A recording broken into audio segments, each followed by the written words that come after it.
안녕하세요, 일렉트로캠입니다. 오늘도 어김없이 테슬라 이야기를 계속 하게 됩니다.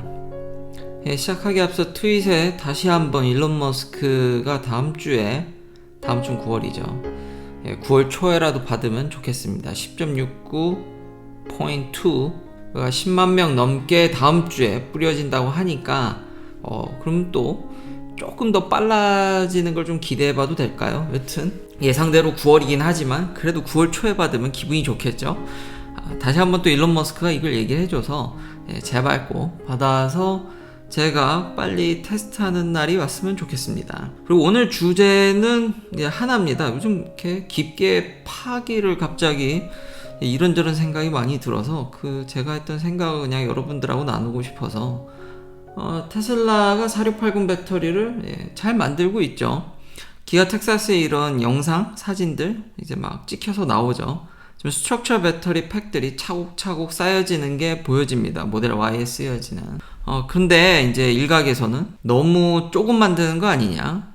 어떤 데서는 이거 대량 생산인지 다 오는 거 아니냐. 뭐 의견이 분분한데요. 배터리가 그렇게 대량 생산이 쉽지 않다라는 것과 그건 지금 현재 LG, 삼성, CATL도 마찬가지이고 그걸 통해서 생각해 볼 점과 그리고 반도체 공장 TSMC 얘기인데 애플하고 이게 배터리 생산 라인이나 반도체나 다 비슷비슷한 것 같습니다. 공장 돌아가는 게 관리하는 게 왜 이렇게 양산이 어려운지에 대해서 그리고 어제도 계속해서 얘기했지만 그게 잘 전달이 안 되는 것 같아서 생산을 그냥 증가시키는 게 그러니까 서플라이 체인 이슈를 배제하더라도 그게 없다 할지라도 찾아보니까 그건 단지 조금 더 늘어지게 하는 요인일 뿐 그냥 원활했어도 양산이 그렇게 쉽지 않다라는 겁니다. 현대 사회에서 참 어려운 점들 특히 그런 인력 수급 문제들 우리가 굉장히 대변화 속에 있는데 이게 어떻게 참 변해갈지 참 두려움과 기대감이 섞이는 거라고 할 수 있겠습니다.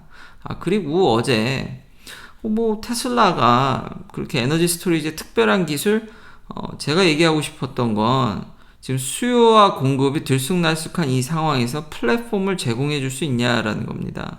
단순히 배터리를 잘 만드는 게 아니라 지금 오토 비딩이라든지 플랫폼적으로 다가가야지 지금 생산자 입장에서는 앞으로 이게 더 심하면 심해졌지 저는 이게 덜할 줄 알았는데 심하면 심해졌지 수요와 공급이 매칭이 안 되는 이 상황에서 그걸 얼만큼 잘 매칭해 줄 수 있느냐는 거죠. 배터리에서 에너지의 수요 공급을 거기까지 생각해 줄 수 있냐라는 건데 거기까지 판을 짜는 회사가 이 회사밖에 없어서 배터리야 CATL도 만들고 LG도 만들고 삼성도 만들지만 이런 것을 총괄적으로 그리고 실제로 법적으로 싸워가면서 지금 깔고 있는 회사가 심지어 일본까지 가고 있고 테슬라의 그런 확대력이 무서워서 그런 얘기를 했고요.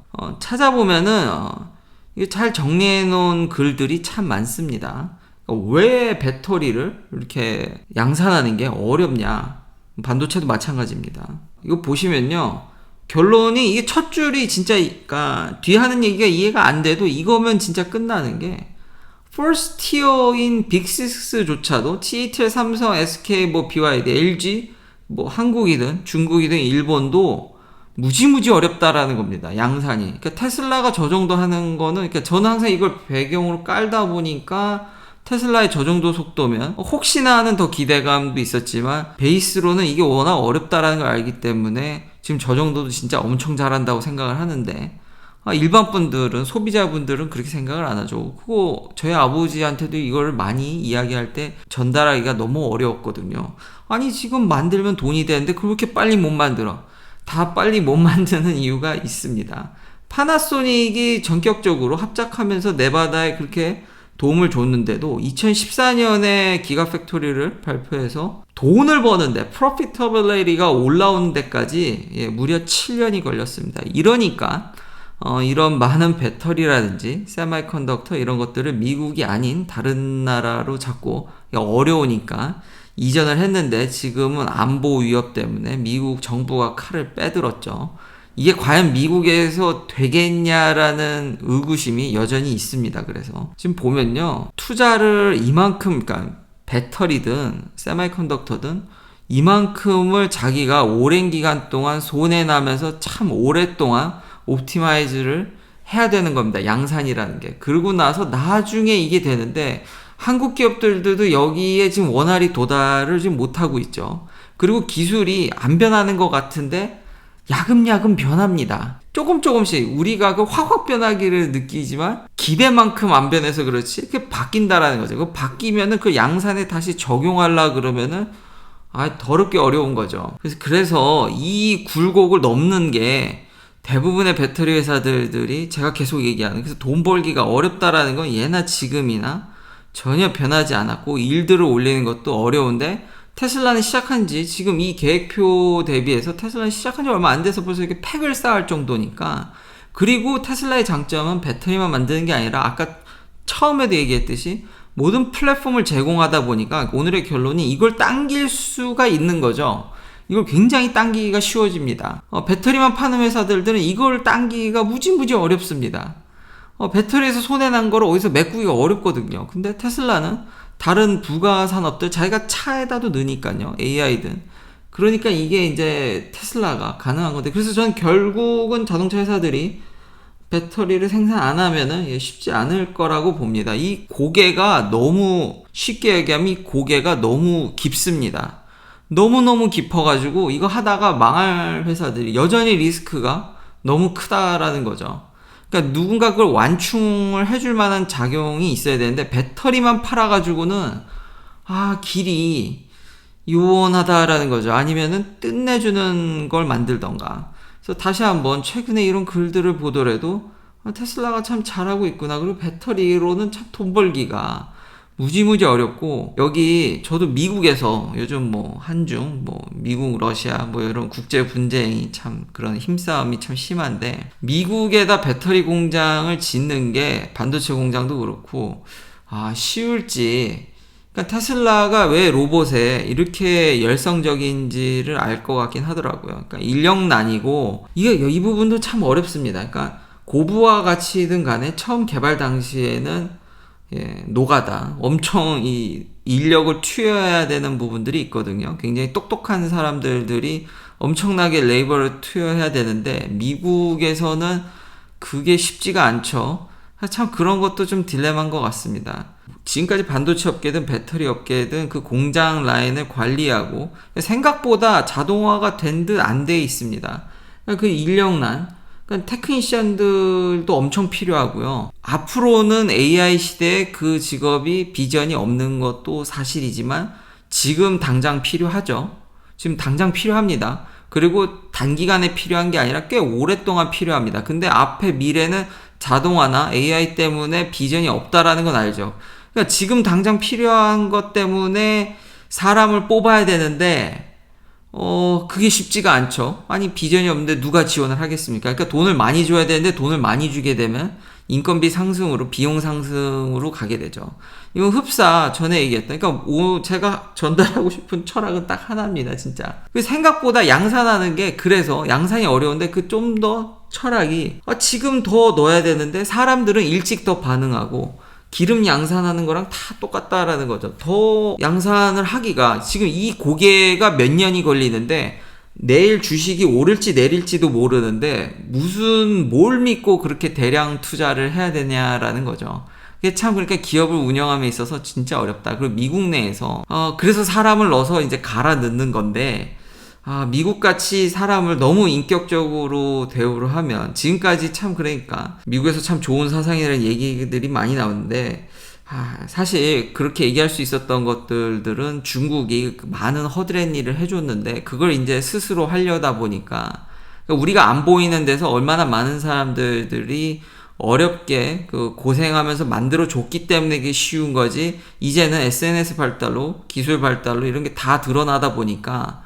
이걸 누가 할 거냐라는 거죠. 참, 그래서 미국에 있다 보면은 참 배부른 소리들이 많죠. 그러니까 이런 양산 라인에 가보면은, 그러니까 중국에서 정말 비인간적으로 그걸 해줬기 때문에 우리가 지금까지 이게 된 건데, 이걸 지금 미국에서 인간적으로 돌리면서 이 라인들이, 그러니까 중국에 있던 거를 과연 미국에 배터리 공장이든 반도체 공장이든 이게 될 수 있을지 굉장히 의심을 많이 갖고 있는 사람들이 많습니다. 자동화가 아직 된 듯 안 된 듯, 계속 조금씩 배터리든 세미컨덕터도 바뀌기 때문에 그때마다 결국 능동적으로 대처할 수 있는 건 사람 투여거든요. 참 어려운 것 같습니다. 클래스 A 트럭 운전사 부족한 것도 결국 자율주행이 언젠간 될 텐데 거기에 이제 새로운 젊은 친구들이 투여가 안 되고 배터리든 반도체든 참 산업 전반에 그런 부분들이 일어나서 왜 일론 머스크가 AI 데이 때 그래서 테슬라 봇에 그렇게 목숨을 거는지 이제는 정확히 더 알 것 같다. 이게 단순 생산 라인에 자동차 생산 라인에 국한된 게 아니라 저도 그걸 몸소 느끼고 있고 반도체든 배터리든 사회 전반적으로 양산하는 데 있어서 이게 참 누군가는 그 귀찮고 더럽고 힘든 일을 똑똑함에도 불구하고 그런 것들을 손을 넣어서 계속해서 공장 라인에 들어가서 해줘야 되는데 요즘은 그렇게 할 만한 사람이 없죠. 근데 지금까지 그거를 비인격적으로 중국에서 했는데 그걸 지금 끊어버린 게 또 너무 빨리 끊어버린 게 아닌가 그런 생각도 듭니다. 하지만 AI 데이 때 진짜 이 로봇의 성능이 정말 필수적이다. 안 그러면은 앞으로 빠른 대량 생산 결국은 모든 것이 이 곡선으로 귀결되는데 이걸 스피드가 진짜 중요한 겁니다. 아니 배터리를 이 표 보면 이게 7년이나 걸리는데 그럼 7년 동안 돈을 그냥 퍼버서 대기업이 이걸 7년 뒤에 무슨 일이 일어날 줄 알고 이걸 돈을 어떻게 퍼붓습니까? 반도체도 그렇고 다 어렵다라는 거죠. 왜 많이 안 만드냐? 지금 돈을 몇 배라도 줘서 몇 배 줘도 힘든 일입니다. 그런 것들이 느껴져서 특히 그리고 인력 수급, 미국 내에서 인력 수급이 당장이라도 테크니션이라도 줄여야 되는데 생각외로 반도체 공장이든 배터리 공장이든 그 안에 그 오퍼레이터들이 필수입니다. 근데 그분들은 아무래도 책임감이 리스폰시빌리티가 다르기 때문에 일도 느리고 그러니 아마 일론 머스크 입장에서는 로봇을 쓰는 게 나을 수도 있는데 여전히 사람이 참 능동 대처가 가능하다라는 점이 산업 전반에 대해서 이런 것들이 느껴져서 오늘 이렇게 영상을 다시 또 만들게 됐고요. 잘 전달될지는 잘 모르겠네요. 또 뉴스 겸 또 이런 얘기를 또 다른 얘기를 또 해보면은 TSMC가 그래서 지금 N3E로 지금 올인한다라는 얘기가 나오고 있거든요. 아까 이제 반도체든 배터리 공장 얘기가 나와서 지금 TSMC까지 얘기를 하게 되는데요.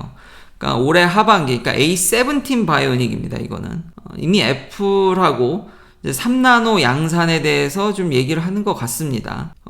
삼성이 게이트라운드를 먼저 발표를 했지만 지금 뭐 루머로는 여전히 이제 고객사들하고 좀 얘기를 한다고 하는데 이런 기술뿐만 아니라 참 이 동네가 요즘 다 어렵습니다. 기술뿐만 아니라 이런 환경적인 면들 이런 그림이 이런 루머들이 나와야지 진정으로 양산에 좀 성공했다, 양산에 근접했다라는 얘기를 할 수 있을 것 같습니다. 애플은 이렇게 TSMC가 뭘 하면 이렇게 뭔가 서로 이렇게 핑퐁 같이 주고받으면서 얘기가 나오면서 이제 양산 단계. 이건 아마 그래서 진짜 TSMC가 공식적으로도 어느 정도 얘기하는 면들이 있어서 올해 말에는 3나노를 근데 이제 물론 핀플렉스죠. 이것도 또 이제 기술적으로 생각이 나서 하는 얘기인데 이거 넘어가기 전에 지금 N3E에 그러니까 에피션시를 올린 버전입니다. 그러니까 지금 TSMC는 3나노 노드에 N3랑 N3P, N3X가 있는데 여러 가지 이게 핀플렉스죠. TSMC가 얘기하는 게이트라운드를 가기 전에 핀팻으로 이렇게 튜닝을 해가지고 고객들이 원하는 거를 대응할 수 있다. 근데 삼성이 만드는 게이트라운드는 그 나노쉿에 요 랭스를 조절하면요. 요거를 한 방에 더 커버할 수 있습니다. 그래서 이렇게 굳이 여러 가지를 하지 않아도 그것만 조절해도 고객사들의 니즈를 대응할 수 있다라고 얘기를 하는데 그래서 더 낫다라고 얘기하는데 조심스럽게 굉장히 조금 조심스러운 저의 의견을 얘기하면 참 삼성이라 언급하기가 위험하다고 생각이 됩니다. 오늘 결론도 이걸 보면서 무슨 생각이 들었냐면 테슬라가 4680 만들 때 별로 혁신이 없다라고 얘기하는 사람도 있고 정말 큰 혁신이라고 얘기하는 사람도 있죠. 결국 깡통을 키운 거지 않습니까? 요 배터리 그 일렉트로드 뭐 에노드든 캐소드든 그 랭스만 넓혀도 어렵다라는 건 이미 몇 년 전부터 그거 하나만 바꿔도 어렵다라는 거를 엄청나게 사람들이 비판적으로 테슬라 비판적으로 얘기할 때 얘기하는 사람들이 있습니다. 그러면 그 논리가 여기도 같이 적용이 됩니다. 그러니까 나노시스로 그걸 컨트롤해서 이걸 다 대응이 되는 건 맞긴 한데 그게 랭스가 변할 때 양산에 영향을 안 준다는 보장이 없거든요. 차라리 이렇게 레시피를 하나씩 픽스해서 요거 하나씩 라인 더 오히려 그러니까 양산단에서는 이론과 전혀 다른 것들이 일어난다라는 거죠. 그리고 어쨌든 애플이 효율에 그러니까 배터리 타임은 더 늘어나겠네요. 지금도 넘사벽인데 애플이 앞으로 더 오래 쓰는 그러니까 배터리 용량을 늘리기는 어려우니까요. 더 효율적인 AP를 통해서 훨씬 더 오래 쓰는 스마트폰이 올해 하반기부터 이게 생산이 되면 내년에나 이제 내년 신모델에나 들어갈둥 말둥 할 테니까 아마 다음 버전의 아이폰은 지금도 배터리가 넘사벽인데 앞으로도 더 넘사벽일 것 같고 사실상 애플이 N3E를 해줬기 때문에 거의 이걸로 TSMC는 올인하지 않을까. M5 대비 파워 리덕션이 무려 마이너스 34%입니다. 그러니까 애플은 저전력에 지금 굉장히 더 초점을 맞춰두고 있다는 걸 알 수 있고요. 그러니까 이런 방식이 좀 더 양산에 유리하지 않을까. 이게 핀플렉스를 그래서 우습게 볼 건 아닌 것 같다. 이론적으로는 게이로라운드가 훨씬 우수한데 이거 대응하는 것도 나노시스의 크기만 이 랭스만 이걸 늘렸다 줄였다 하면서 모든 게 대응돼서 이론적으로는 정말 좋으나 양산단에서는 그러면서 마지막으로 배터리의 일렉트로드 랭스만 바꿔도 난리 난 거를 똑같이 저는 그때 테슬라를 비판했던 분들의 의견을 고스란히 마지막엔 세미컨덕터에도 적용을 해보았습니다. 긴 영상 시청해주셔서 감사합니다. 내일도 테슬라 관련 이야기들로 찾아뵙겠습니다.